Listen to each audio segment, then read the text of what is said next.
"You don't get to touch that cabin," she said, and the way her voice cut through the trees made it sound less like a warning and more like a rule that had always been there, like gravity or winter. My hand was already pressed against the door when she said it, palm flat on sun-warmed wood, feeling every groove, every crack. Every year that cabin had stood through storms I never saw, but somehow remembered. The air smelled like pine sap and damp soil, that deep forest scent that sticks to your clothes and follows you home. And for a second I didn't turn around because I knew exactly what I'd see. Linda Whitmore, standing 10 feet behind me like she owned the whole hillside, arms crossed, chin slightly raised, the kind of posture that doesn't ask questions because it doesn't believe it has to. I slowly looked over my shoulder, taking her in, the crisp white blouse, the polished boots that didn't belong in dirt like this, and the look in her eyes that said I was already in the wrong just for being here. "This is my property," I said, keeping my voice steady, even though my chest felt tight in a way I couldn't explain, like something old was waking up inside me. She let out a small laugh, not loud, just enough to make sure I heard it. "No," she said, shaking her head. "This cabin has always belonged to my family. People like you come and go, but this land remembers who it belongs to. People like you." I'd heard that tone before, dressed up in different words, but always meaning the same thing.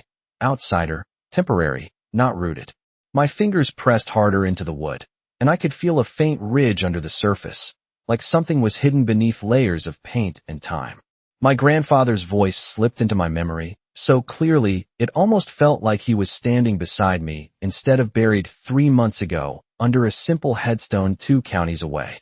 "Don't let them take it twice," he had said, his voice thin but certain, eyes locked on mine like he was handing me something heavier than land, heavier than a cabin. I didn't understand it then. I do now. Behind Linda, I could hear the crunch of gravel and low murmurs, neighbors gathering, drawn by the promise of conflict like it was. Entertainment. A truck door slammed somewhere down the hill, and I caught a glimpse of a county sheriff stepping out, adjusting his hat as he looked up toward us. Of course she'd called him. Of course she wanted an audience. Linda took a step closer, closing the distance just enough to make it clear she wasn't backing down. "I suggest you step away," she said, her voice softer now, but sharper somehow, like a blade wrapped in velvet. "Before you make this more complicated than it needs to be." Complicated. That word hung in the air like humidity before a storm. I turned back to the cabin, ignoring her for a second, letting my eyes trace the edges of the doorframe, the uneven boards, the faint discoloration near the lower panel where the wood didn't quite match. There it was again, that subtle line, like a seam someone had tried to hide. My heartbeat picked up, not from fear, but from recognition I couldn't fully explain yet. "You see this?" I said, tapping lightly against the wood without opening the door, my voice calm in a way that surprised even me. "You ever wonder what's behind it?" She frowned, just for a fraction of a second, and that was all I needed to know. She didn't know. Whatever this cabin was, whatever story she thought she owned, there was a part of it she had never seen. The sheriff started walking up the slope, boots crunching through dry leaves, and the small crowd behind him grew quieter, waiting. Linda straightened, regaining her composure, but I caught it. That flicker of uncertainty, quick and almost invisible. "There's nothing behind it," she said, too quickly. "Just old wood. This place is falling apart." I nodded slowly, my hand still resting against the door, feeling that hidden ridge like a pulse beneath the surface. "Yeah," I said, almost to myself. "That's what someone wanted people to think." I finally pushed the door open a few inches, the hinges letting out a low, tired creak that echoed deeper than it should have, like the cabin itself was waking up after being quiet for too long. And as the smell of old timber and dust rolled out toward me, I stepped inside just enough to feel the floor settle under my weight, knowing, without seeing it yet, that whatever was hidden in these walls was the reason she didn't want me touching anything at all. I stepped fully inside the cabin, and the temperature dropped just enough to make the hairs on my arms stand up, like the place had been holding its breath for years and was not sure what to do now that someone had finally walked back in. The floorboards creaking under my boots in slow, uneven notes that echoed deeper than they should have, like there was more space beneath them than just dirt and stone. And behind me, I could hear Linda's voice sharpen as she followed me to the doorway but stopped short of crossing it. like there was an invisible line she refused to step over. "You need to come back out here right now," she said, louder this time, making sure the sheriff and the others outside could hear her authority, but I did not turn around. Not yet, because the moment I stepped in I felt it again, that same pull I could not explain, like memory was not just in my head but in the wood itself, in the air, in the way the light filtered through the small, dusty window and hit that section of wall near the old kitchen corner, exactly where my grandfather had told me to look if things ever got complicated. And standing there now, I could see it clearer than before. The boards on that part of the wall were just slightly different, cut a little rougher, nailed in a way that did not match the rest of the cabin, like someone had closed something up in a hurry and hoped time would erase the difference. I took a step closer, running my fingers along the seam, and I could feel the edge where two pieces did not quite meet flush, a thin line that should not have been there. And behind me, Linda's boots shifted on the porch, pacing now, her control starting to slip in small ways she probably thought nobody noticed. "You are trespassing," she said, each word slower, more deliberate, like she was trying to anchor herself back into certainty. "That cabin is protected under historical claim. You do not have the right to alter anything inside." Historical claim, that was new. She had not mentioned that before, and that alone told me she was reaching, building rules as she went, trying to find something that would make me step back. But instead it did the opposite. It made everything sharper, clearer, like a puzzle piece snapping into place. I glanced toward the doorway and caught the sheriff watching me carefully, not stepping in yet, just observing, waiting to see who actually had ground to stand on. And beyond him the small crowd had grown, whispers moving through them like wine through leaves, everyone expecting something to happen, something loud, something messy. But what they were going to get was quieter than that, and a lot harder to argue with. I crouched slightly, bringing my eyes level with the seam in the wall, and for a second I just listened, not to the people outside but to the cabin itself, the faint settling of wood, the distant creak of branches brushing the roof, and underneath it all that same feeling, like something was still here, waiting. My grandfather's voice came back again, softer this time but clearer. "Do not argue with them, show them." And I exhaled slowly, steadying my hands as I pressed my thumb against the edge of one of the boards, testing it. It did not move much at first, just a slight give, enough to confirm what I already knew. It was not part of the original structure. It was covering something. I stood back up and turned halfway toward the door, finally meeting Linda's eyes. And for the first time since she showed up, I saw it fully. Not just confidence, not just control, but fear. Small and buried, but real, like she knew there was a part of this place she had never been able to explain. "You ever been inside this cabin alone?" I asked, keeping my voice calm, almost casual, and she hesitated, just for a fraction of a second too long. "That is not relevant," she said quickly. But it was everything. Because if she had known what was in these walls, she would not be standing out there trying to keep me from touching them. She would have already taken it down herself, already erased whatever was hidden. And that meant whatever was behind this would have survived all these years untouched, unseen. I turned back to the wall and placed my hand flat against it again, right over that seam, feeling the roughness under my palm, the slight difference in temperature, like the air behind it was older, sealed away. "You should step away from that," Linda said. And this time there was no authority in her voice, just urgency.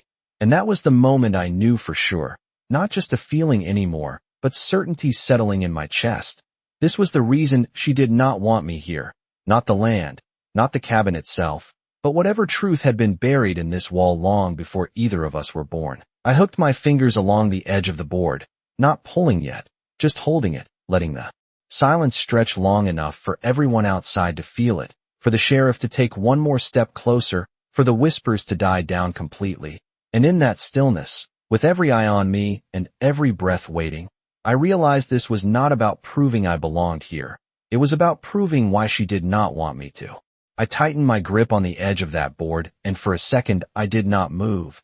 Not because I was unsure, but because I could feel every single eye outside locking onto that moment, like the whole hillside had gone still just to watch what I was about to do. The sheriff had stepped closer now, boots stopping just short of the threshold, and Linda was no longer pretending this was just about rules. I could hear it in her breathing. Faster now, uneven, like she was trying to stay ahead of something. She could not see any more. "Do not do that," she said. And this time it was not a command. It was a warning, quiet and sharp, the kind that comes too late. I glanced at her one more time and saw it clearly now.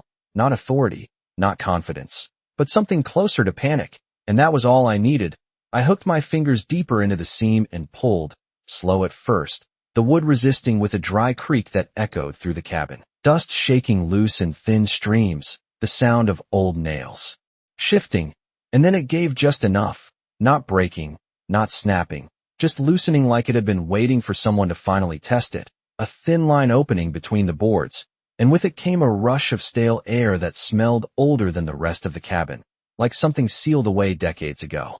Had just been allowed to breathe again. The crowd outside went completely silent. No more whispers, no more movement, just that single sound of wood shifting under pressure. I paused again, not for them, but because I could feel it now, that certainty settling deeper. This was not just a hidden space. This was a message someone had buried on purpose, and behind me Linda took one step forward onto the threshold without realizing it. Like instinct had pulled her closer, even though every part of her knew she should stay back. "You are making a mistake," she said, but her voice cracked slightly at the end, and that was the first time I heard it. The loss of control, the moment when she understood she was no longer directing what happened next. I pulled again, harder this time, and one of the boards shifted enough for me to wedge my fingers behind it, the wood rough against my skin, splinters catching slightly, but not enough to slow me down, and as I eased it outward another inch, the light from the window hit something behind it. Not clearly yet, just a faint contrast, like markings beneath a layer of shadow. My heart started to pound, not from fear, but from recognition that I was about to see something that had been hidden longer than I had been alive. And I could hear my grandfather again, clearer than ever, not as a memory, but as a presence. "Do not argue with them, show them." I let out a slow breath and shifted my stance, planting my boots firmly against the worn floorboards, grounding myself in that moment, in that place, in everything that had led me back here. The sheriff took another step closer, now standing just behind me, close enough to see what I was doing, but still not interfering, waiting, always waiting for something solid, something undeniable. And that was exactly what this was going to be. I worked the board loose a little more, each movement careful, controlled, not rushing it, because whatever was behind there deserved to be revealed, not ripped out in frustration. The gap widened just enough for the light to slip through fully now, and I saw it. Not the whole thing yet, but enough to know it was not random, not damage, not age. It was deliberate, lines carved into the inner surface of the wall, straight, deep, intentional. I felt something shift in my chest, like a piece of a story I had been carrying without understanding had finally found where it belonged. Behind me, one of the neighbors let out a quiet breath, almost like a whisper of disbelief, and even Linda had gone completely silent now. No more warnings, no more orders, just the sound of her standing there, watching something she could no longer stop. I slid my fingers further behind the board and pulled it free another few inches, the nails giving way with a low groan. And as the opening widened, the markings came into view more clearly, carved letters, old but still sharp enough to read, though I did not say them yet, not out loud, not until I could see all of it, not until there was no room left for doubt. I paused one more time, hand resting against the loosened board, and for a brief second everything held still again. The cabin, the trees outside, the people, even the air felt heavier, like it was waiting for the next move. And in that silence I realized something that made everything even clearer. This was never just about land or ownership or who had been here longer. This was about a truth that had been buried so deep that even the people who thought they owned it had forgotten what it really said, and now it was about to be seen again. I pulled the board the rest of the way free, slow and steady, the nails finally giving up their grip with a long, tired creak. And the moment the wood came loose, I leaned it gently against the wall beside me like it mattered, like everything about this moment needed to be handled with care. And then the space behind it opened fully to the light. Not a hollow gap like I first expected, but a flat inner panel, older, darker, untouched by whatever repairs had covered it up, and carved into that surface, deep enough to survive time and neglect, were letters, real letters, not scratches or damage, but names, deliberate and clear, the grain of the wood running through them like veins. And for a second, I just stood there, taking it in without speaking, because I knew the second I said anything out loud, everything would change. Behind me, I could hear the shift in the crowd, a low murmur building again as people leaned in, trying to see past me, trying to make sense of what had just been uncovered, and the sheriff stepped closer, close enough now that his shadow stretched across the floor and touched the wall where those carvings were, like even he was being pulled into it. "What is that?" he asked quietly, not as an authority, but as a witness, and I swallowed once, steadying my voice before I answered. "It is what was always here," I said, and then I moved slightly to the side so the light could hit the carving directly, so everyone could see it without obstruction. And there it was, unmistakable now. The name Whitmore carved in bold, confident strokes, older than anything else in the cabin, older than the boards that had hidden it, older than the paint, older than every argument that had been made outside this door, and right beneath it, carved just as deep but in a slightly different hand, was another line. Smaller but no less clear, a record, a transfer, a statement that had been buried but never erased. I could feel the air behind me change as people read it, the realization spreading quietly, not loud, not dramatic, just a slow shift from assumption to understanding, and I did not have to turn around to know what Linda was seeing, because I could feel it in the silence she had fallen into, the kind of silence that does not come from control but from losing it completely. I finally looked back at her, and she was standing there at the threshold, 1 foot inside now without even noticing, her eyes locked on the wall, scanning the name, then the line beneath it, then back again like she was trying to rewrite it just by looking harder.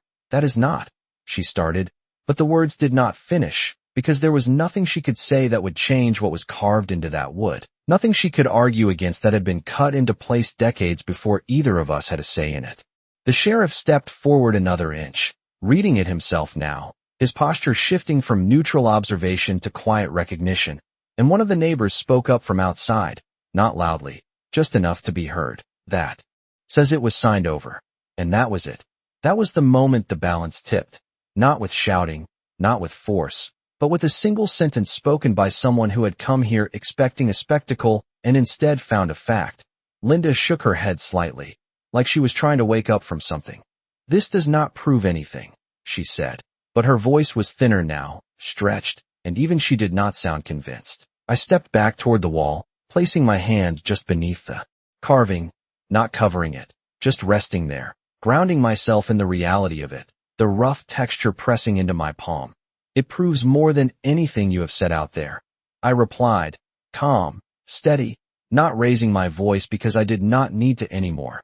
The truth was already louder than anything I could add to it. The sheriff looked from the carving to me, then to Linda, weighing it, not rushing, and I could see the shift happening in real time, the way facts settle into place when they have nowhere else to go.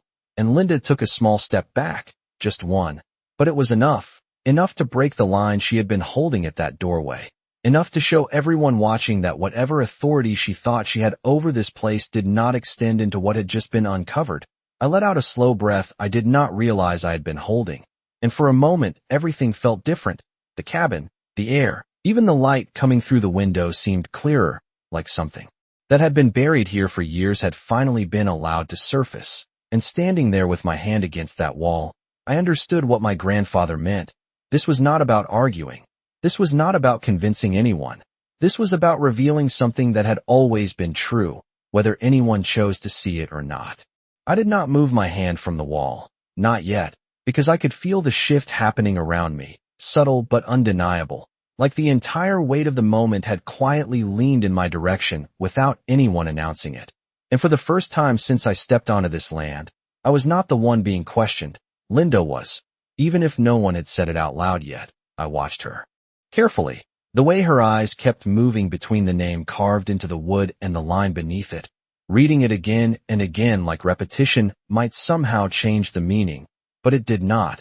It only made it settle deeper, heavier.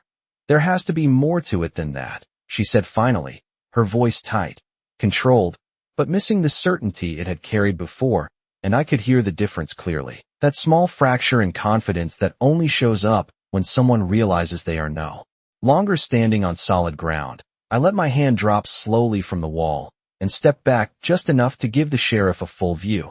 Not because I needed him to validate it, but because I knew this was the kind of thing that needed to be seen from more than one angle, needed to exist beyond just my voice. The sheriff leaned in slightly, reading the carving again, his eyes narrowing not in doubt, but in focus, like he was piecing together something that now had a clear direction.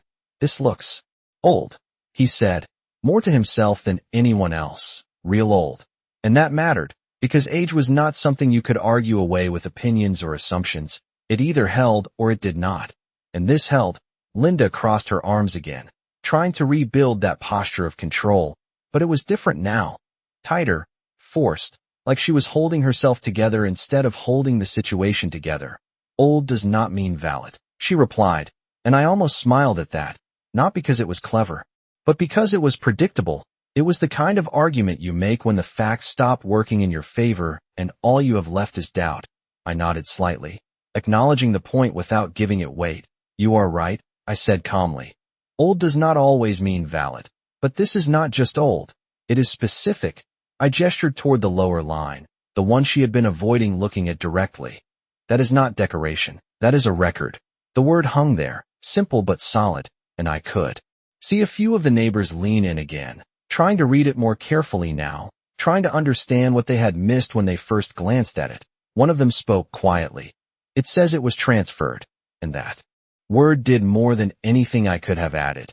It shifted the entire frame of the conversation from ownership by assumption to ownership by action. Linda shook her head again, but slower this time, like even she was running out of ways to push back against something that was carved, literal, undeniable. "There are no official records of that," she said, and that was the first time she reached outside of what was in front of her, trying to pull the argument into a place where this wall did not exist, where the past could be filtered through paperwork and controlled narratives. But I had already thought about that, already prepared for it, because my grandfather had not just told me where to look, he had told me what it meant. "There might not be records where you expect them," I replied, keeping my tone even. "But that does not erase what actually happened." The sheriff straightened slightly, looking between us, and I could see he was starting to lean, not toward me personally, but toward the evidence, toward the thing that did not change no matter who was speaking. And that was all I needed.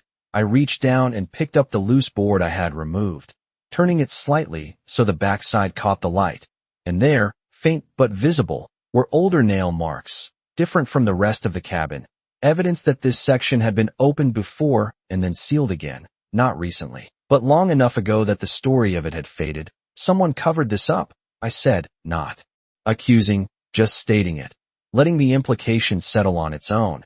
And that was when Linda finally looked away from the wall, just for a second, her gaze dropping toward the floor, and in that brief moment the entire situation shifted again, because it was not just about what was on the wall anymore.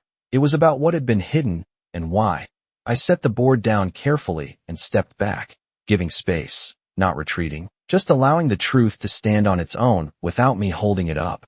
The cabin felt different now, not tense, not heavy, but clear, like something that had been locked away had finally been brought into the open. And as I stood there, listening to the quiet murmurs outside and the measured breathing inside, I realized this was the part my grandfather never explained in words. The moment when you stop fighting for your place and let the truth do it for you. Because once it is seen, really seen, there is no putting it back behind a wall again.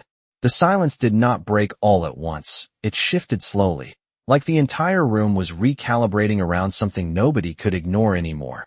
And I could feel it in the way people outside stopped whispering and started actually looking, not at me, not at Linda, but at the wall, at the carving, at the part of the story that had been sitting here longer than any of us had been alive. The sheriff exhaled quietly and straightened up, his eyes still on the wood, as if he was committing it to memory. "I am going to need to take a closer look at this," he said, calm and measured. And for the first time since he arrived, his attention was not split, it was anchored. And that alone changed everything. Linda shifted again at the doorway, one hand now resting against the frame like she needed something solid to hold on to.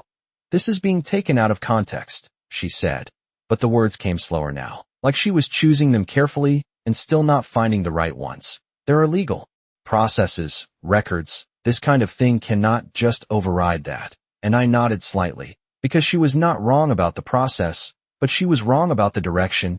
You are right about one thing, I said, keeping my voice steady, letting it carry just enough for everyone to hear without forcing it.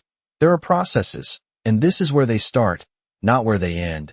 I gestured lightly toward the wall again, not dramatically, just enough to bring the focus back to what mattered. This is not the argument.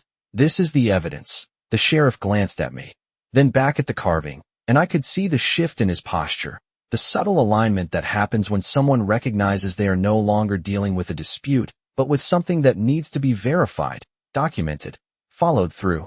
Do you have any paperwork with you? He asked, directing the question to both of us. But his eyes lingered on me just a fraction longer, not out of bias, but because I had brought something tangible into the room. I reached into my jacket slowly, not rushing the motion, and pulled out the folded envelope I had carried with me since I arrived, the edges worn slightly from being handled more than once. Not everything, I said as I handed it to him, but enough to connect the pieces. He took it and opened it carefully, scanning the contents. And I watched his expression not for reaction, but for recognition, the moment when separate details start forming a line instead of scattered points. Behind him, one of the neighbors stepped closer, trying to see, and another followed, the crowd no longer staying back, but leaning in, drawn not by conflict anymore, but by clarity. Linda did not move forward this time. She stayed where she was, at that threshold. Like crossing fully into the cabin now would mean accepting something she was not ready to accept. Those papers do not change the ownership of this land, she said, but there was no edge left in her voice, just resistance, quieter, thinner. I glanced at her, not with challenge, but with something closer to understanding, because I could see it now. This was not just about control for her. This was about a story she had believed for so long that anything contradicting it felt impossible. They do not have to change it, I replied. They explain it. And that difference hung in the air, subtle but important. The sheriff finished scanning the documents and looked back at the wall, then at me, then at Linda. This lines up, he said simply, not making a declaration, not issuing a ruling, just stating what was in front of him. And that was enough, because it meant the conversation had moved out of opinion entirely. Linda's hand tightened slightly on the doorframe. And for a moment, I thought she might say something else, something stronger, but she did not. Instead, she looked back at the carving one more time, really looked at it, not skimming, not resisting, just seeing it, and I watched the realization settle in a way that was almost quiet enough to miss, like something inside her had finally stopped pushing back. The cabin felt still again, but not tense this time, just settled, like a long-held breath had finally been released. I stepped back toward the doorway, giving space not because I had to, but because I did not need to stand in front of the truth anymore. It was already there, already doing what it needed to do. The sheriff folded the papers carefully and handed them back to me. This is going to need to be reviewed officially, he said, but for now, nobody is going to be making any changes out here without proper verification. And I nodded, not because I needed permission, but because I understood the process, and more importantly, I understood that the direction had already changed. I turned slightly, looking at the cabin again, at the exposed section of wall, at the name carved deep into the wood. And for the first time since I arrived, the place did not feel like something I had to defend. It felt like something that had finally spoken for itself. And standing there, with the forest quiet around us and the truth no longer hidden behind a board, I realized this was only the beginning of what that wall was going to reveal. The crowd did not leave, and that told me everything. Because people only stay when they know something is not finished yet, when they can feel there is more beneath the surface. And standing there with the exposed wall behind me and the sheriff still close enough to step in if needed, I realized the carving was not the end of the story. It was just the first layer of it. I turned back toward the wall, letting my eyes move across the letters again, slower this time, not just reading them but studying them. The depth of the cuts, the spacing, the slight variation between the top name and the line beneath it. And that was when I saw it, something I had missed before when everything was louder. A second set of markings, faint but deliberate, just off to the right where the wood darkened slightly, like someone had tried to keep it less obvious, but still there for the person who knew to look. I stepped closer, raising my hand again, but not touching it yet, just tracing the air over the surface, and I could feel the shift behind me immediately. The sheriff noticing my focus change, the neighbors leaning in again, and even Linda, who had been frozen at the threshold, took another step forward without realizing it, drawn back. And despite herself, "There is more," I said quietly, not announcing it, but letting it settle, and I heard the sheriff move closer, boots pressing into the floorboards behind me. "What do you mean more?" he asked, and I leaned slightly to the side so the light from the window could hit that section more directly, revealing the faint lines that had been hiding in plain sight. "Right there," I said, pointing just enough to guide the eye without covering it. And as the light shifted, the markings came into view, not as bold as the name above, not as deep, but still intentional, still carved by hand. And I felt something tighten in my chest again, not fear, not tension, but recognition building into something clearer. This was not just a record of ownership. This was a sequence, a timeline. I reached out this time and lightly brushed the surface, clearing a thin layer of dust, careful not to damage anything. And as the wood came clean, the markings sharpened, revealing numbers, a date, and beneath it a short line of text that completed what the first carving had started. The sheriff leaned in closer, reading it under his breath, and I did the same, my voice low, steady, debt settled. Cabin transferred, witnessed and recorded. The words hung there, simple and direct, and behind me I could hear the reaction ripple through the crowd again, quieter than before but heavier, because this was not just implication anymore. It was confirmation, and I turned slightly, just enough to look at Linda again. And this time she was not scanning or resisting. She was staring, fixed on that second set of carvings like she had never seen them before and could not look away now that they were visible. That cannot be right," she said, but there was no structure left in the sentence, no argument forming behind it, just disbelief, and I shook my head slightly, not dismissing her but grounding the moment. "It is right," I said. "It has always been right. It was just hidden." And that was the difference. Not new information, not something created on the spot, just something uncovered. And the sheriff straightened up slowly, taking in both the main carving and the additional markings, connecting them the same way I had. "That changes things," he said quietly, and this time it was not a question or an observation. It was a recognition, a shift in understanding that carried weight. I stepped back again, giving the wall space, letting everyone see it clearly.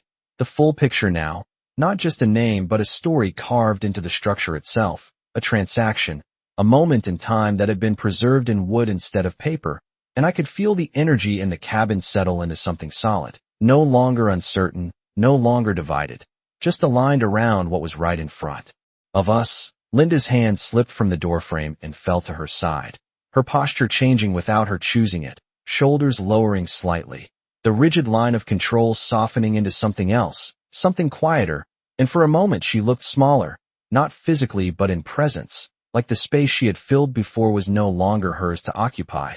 "I did not know," she said finally, and that was the first honest thing she had said since this started, not defensive, not commanding, just real, and I nodded once, because that mattered more than anything she could have argued earlier. "I believe you," I replied, and I meant it, because if she had known, this would have played out very differently. The sheriff took a step back toward the doorway, glancing out at the people gathered and then back at us.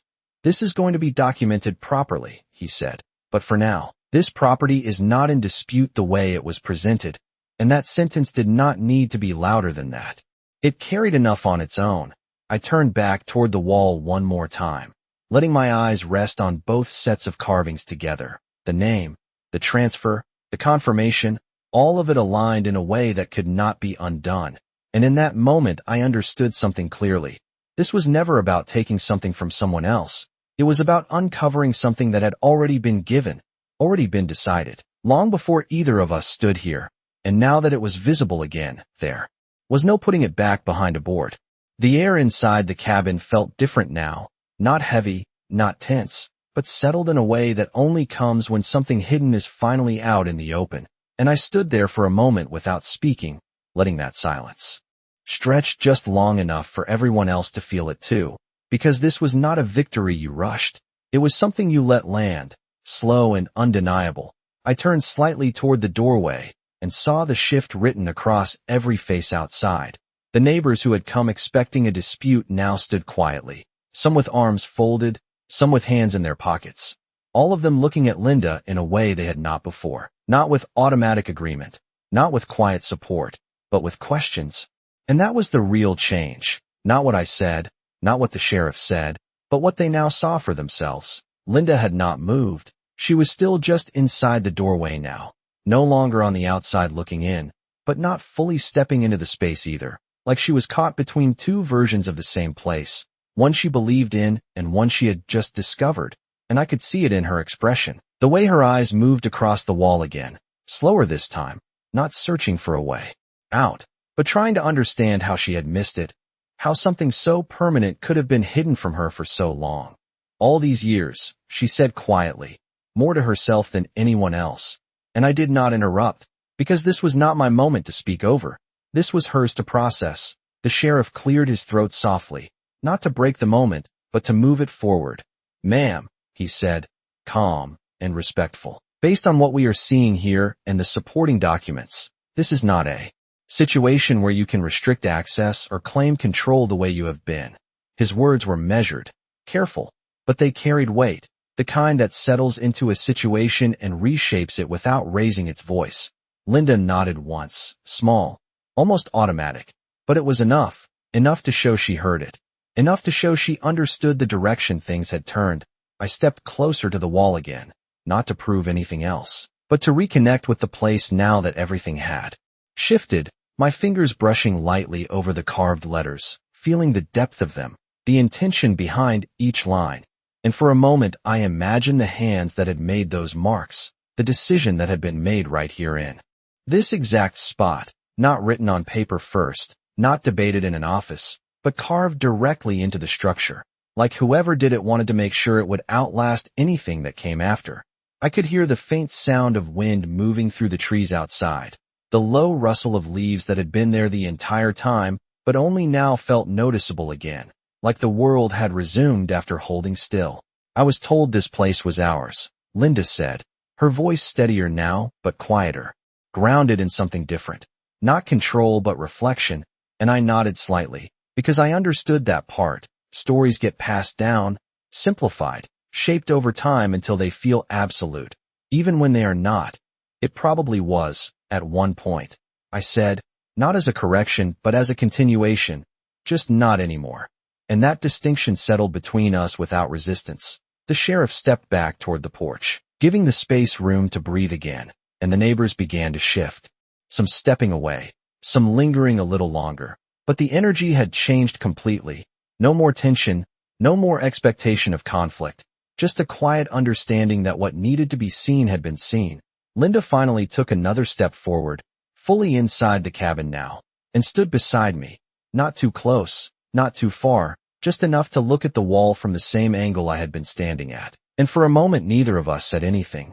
We just stood there, looking at the same truth, from two different directions that had finally met in the middle. "I should not have stopped you," she said after a while, and there was no defense in it, no explanation, just a simple acknowledgement, and I let that sit for a second before answering. "You did not know," I said, and that was enough, because this was not about blame anymore. It was about clarity. I stepped back toward the doorway, letting the light from outside fall fully across the wall, across both sets of carvings, and I could see them clearly now in a way I had not before, not just as proof, but as part of the cabin itself, something that belonged there as much as the beams and the floor and the roof. And as I looked at it one more time, I realized something that made everything feel complete. This was never about winning against someone else. It was about uncovering something that had already been decided, something that had been waiting patiently behind a layer of wood for the right moment to be seen again. And now that it was, there was nothing left to argue about, nothing left to prove, just a truth that stood on its own, exactly where it had always been. I stepped out onto the porch, and the late afternoon light hit my face in a way that felt different from when I first arrived, like the same sun was now shining on a different version of this place. The air still carried that scent of pine and earth, but it no longer felt like something I had to push through. It felt like something that belonged to me in a quiet, settled way, Behind me, I could hear the cabin door creak slightly as it shifted on its hinges, not closing, just resting like it had finally been opened the way it was meant to be. The sheriff paused near the edge of the steps, adjusting his hat as he looked back once more toward the wall inside, committing it to memory before turning his attention to the people gathered. "We are done here for now," he said calmly. And there was no resistance, no pushback, just a quiet dispersing of the crowd, neighbors stepping away in small groups, their conversations low and different now, not about who was right or wrong, but about what they had just seen. Something real, something that could not be undone with opinions. I leaned one hand against the porch railing, the wood smooth in places and worn in others, feeling the grain under my fingers, grounding myself in the moment, and I watched as Linda stepped out a few seconds later, slower than before, her posture no longer sharp or guarded, just thoughtful, like she was still carrying the weight of what had shifted inside that cabin. She stopped a few feet away from me, not too close, not distant either, just enough space for a conversation that no longer needed to prove anything. "I am going to look into our records," she said, her voice steady but softer than it had been at any point before. "Not to challenge this, just to understand how it was lost." And I nodded, because that was the right direction, not backward into denial but forward into clarity. "You should," I said, and there was no edge in it, no victory, just agreement.